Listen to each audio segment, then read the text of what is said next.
Assalamualaikum warahmatullahi wabarakatuh.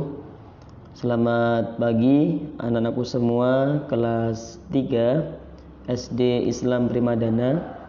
Semoga kalian semua dalam keadaan sehat dan semangat belajar.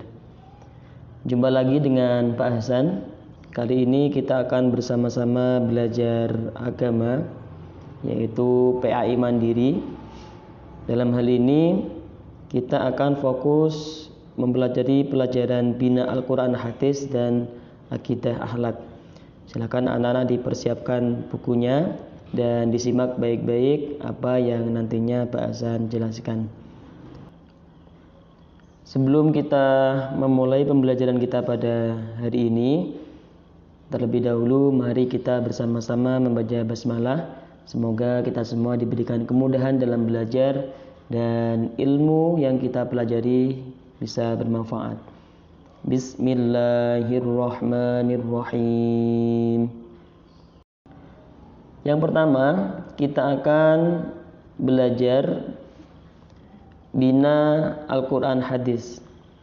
Untuk pelajaran pertama, kita akan bersama-sama membahas tentang surah Al-Humazah. Sebelum kita memulai pembelajaran ini, mari bersama-sama kita membaca surat Al-Humazah terlebih dahulu. Kita baca bersama-sama ya. A'udzu billahi minasy syaithanir rajim.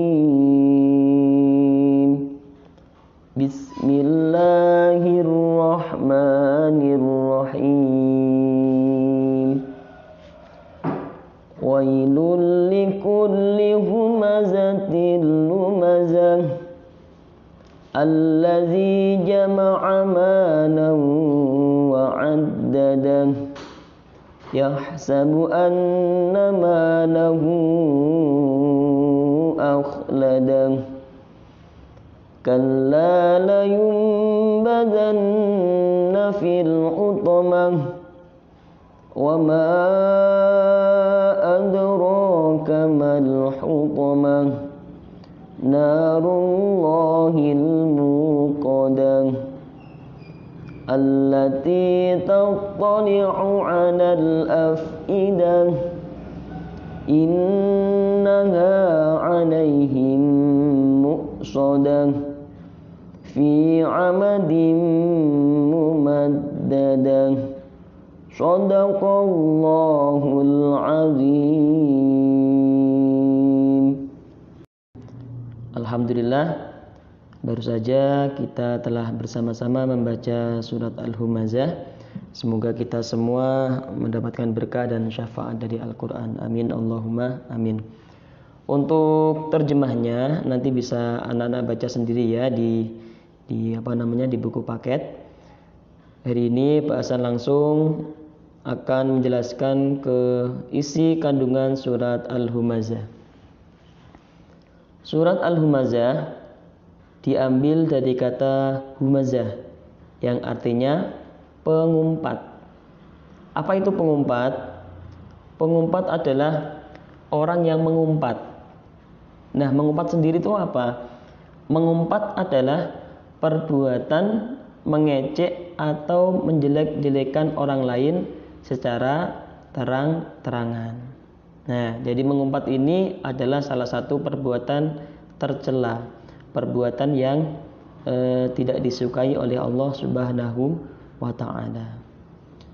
Surah Al-Humazah adalah surat ke-104 di dalam Al-Quran dan ayatnya berjumlah 9 ayat. Kemudian surat Al-Humazah ini tergolong surat Makkiyah. Kenapa? Karena surat Al-Humazah ini diturunkan di kota Makkah. Selanjutnya, surat Al-Humazah ini berisi tentang ancaman Allah kepada orang-orang yang mengumpat, yaitu orang-orang yang suka mencela dan berbuat buruk kepada orang lain. Jadi Allah Subhanahu wa ta'ala itu tidak suka kepada orang-orang yang berbuat jahat, Apalagi perbuatan jahat itu dilakukan secara berulang-ulang, maka Allah tidak suka. Allah akan memberikan kerugian, bahkan kecelakaan bagi orang-orang yang suka mengumpat. Surat Al-Humazah juga berisi tentang ancaman bagi orang yang suka menghambur-hamburkan harta untuk hal-hal yang tidak bermanfaat. Jadi selain ayat ini menjelaskan tentang ancaman Allah bagi orang yang suka mengumpat atau orang yang suka mencela orang lain, ayat ini juga berisi tentang ancaman Allah bagi orang-orang yang suka menghambur-hamburkan hartanya. Jadi mereka bekerja keras mengumpulkan harta, tetapi hartanya tidak digunakan untuk hal-hal yang bermanfaat. Hidupnya suka bermegah-megahan, suka menghambur-hamburkan harta. Nah, ini adalah juga salah satu dari sifat tercela. Nah, balasannya apa? Mereka akan dimasukkan ke dalam neraka hutamah. Apa itu neraka hutamah? Neraka hutamah adalah neraka yang disediakan untuk orang-orang yang suka mengumpat dan menghambur-hamburkan harta. Nah, itu tadi di antara beberapa penjelasan tentang isi kandungan surat Al-Humazah. Sudah paham ya anak-anak semua? Jadi perbuatan mengumpat, mencela, berbuat buruk kepada orang lain, kemudian menghambur-hamburkan harta, itu tidak baik. Itu perbuatan yang tercela, perbuatan yang tidak disukai oleh Allah. Nah, seharusnya kita bersikap seperti apa? Kita sebagai seorang muslim harus beriman kepada Allah Subhanahu wa ta'ala, harus menyayangi teman, berkata yang baik, tidak boleh mencela. Ketika kita diberi harta lebih, maka kita gunakan harta itu untuk hal-hal yang bermanfaat. Contoh misalkan anak-anak diberi harta lebih, anak suka berinfak, bersedekah dan lain sebagainya untuk menolong orang-orang yang kekurangan. Ini adalah sifat yang terpuji, yang disayangi dan disukai oleh Allah Subhanahu wa ta'ala. Demikian untuk penjelasan tentang surat Al-Humazah. Selanjutnya kita berpindah ke materi akidah akhlak. Untuk materi akidah akhlak, yang pertama, pelajaran pertama kita akan belajar tentang kalimat thayyibah, subhanallah dan masya Allah. Yang pertama, kita akan belajar kalimat thayyibah subhanallah. Kalimat thayyibah itu apa sih? Kalimat thayyibah itu adalah kalimat atau ucapan yang baik. Jadi setiap kalimat atau ucapan yang baik itu adalah kalimat thayyibah. Di antara beberapa kalimat thayyibah, kita akan mempelajari salah satu di antara kalimat thayyibah, yaitu kalimat subhanallah. Subhanallah artinya maha suci Allah. Subhanallah disebut dengan kalimat tasbih. Subhanallah adalah kalimat yang mengandung penyucian nama Allah dari segala bentuk kemusyrikan dan kekurangan. Jadi Allah itu maha suci, artinya Allah itu terhindar dari sifat-sifat yang buruk. Allah itu terhindar dari sifat-sifat kemusyrikan. Allah itu terhindar dari sifat-sifat kekurangan, karena Allah itu maha suci. Kalimat subhanallah diucapkan ketika kita melihat atau mendengar, merasakan kebesaran dan kekuasaan Allah yang bersifat mengejutkan. yang mungkin akal pikiran kita tidak bisa menjangkau fenomena atau hal tersebut. Contoh, ketika kita saat melihat atau mendengar petir, ya, atau mungkin saat kita melihat atau mendengar badai. Nah, itu ketika kita melihat petir kemudian ada badai, sebaiknya kita membaca kalimat subhanallah, dan masih banyak contoh-contoh lainnya. Selanjutnya yang kedua yaitu kalimat thayyibah masya Allah. Masya Allah artinya adalah Allah telah berkehendak akan hal itu. Jadi Allah itu maha berkehendak. Berkehendak untuk apa? Berkehendak atas segala sesuatu yang Allah kehendaki. Kalimat Masya Allah ini diucapkan saat kita melihat atau merasakan kekaguman kepada Allah Subhanahu wa Ta'ala akan ciptaannya yang indah. Jadi kalimat Masya Allah ini hampir sama dengan kalimat subhanallah. Tetapi kalau Masya Allah ini kita ucapkan ketika kita sedang melihat atau merasakan kekaguman akan ciptaan Allah yang indah.